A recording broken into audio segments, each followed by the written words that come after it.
Si vous pensez que le PSG a été sauvé par le VAR il y a 15 jours, vous avez sans doute raison. Si vous pensez que le PSG profite du VAR en Ligue des Champions, vous avez tort et je vais vous expliquer pourquoi.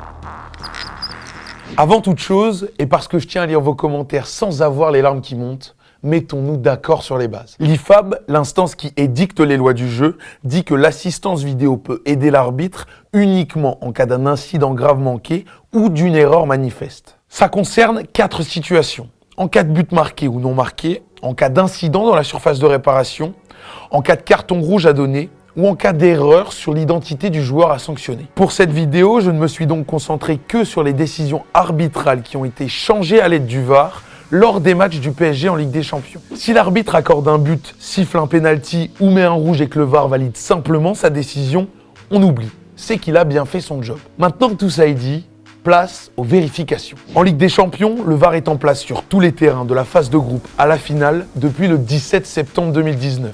À compter de cette date, le PSG a joué 44 matchs dans la compétition. J'ai fouiné et voilà ce que j'ai trouvé. Sur ces 44 matchs, 13 situations d'incidents graves manqués ou d'erreurs manifestes ont conduit l'arbitre à changer de décision à l'aide du VAR, soit une situation dans 29% des matchs. Là-dedans, il y a 5 situations de but marquées ou non marquées, 7 situations d'incidents dans la surface et une situation sur un carton rouge à donner. Et finalement, devinez quoi? Ces changements de décision ont profité au PSG seulement 4 fois. D'abord, face au Real Madrid en septembre 2019.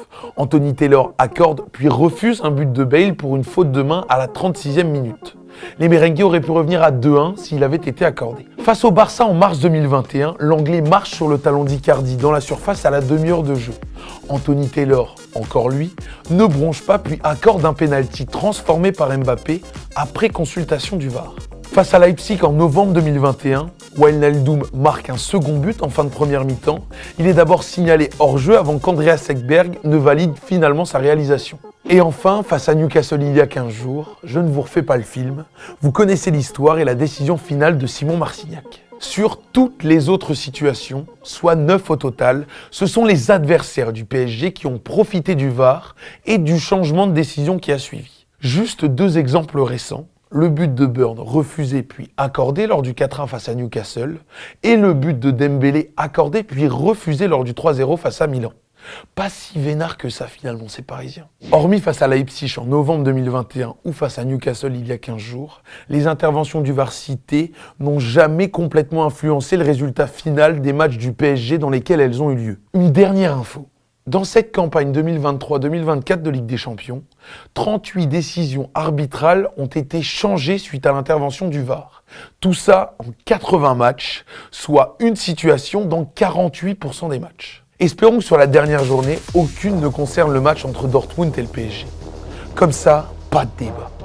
Bon VAR, bon match et à la prochaine.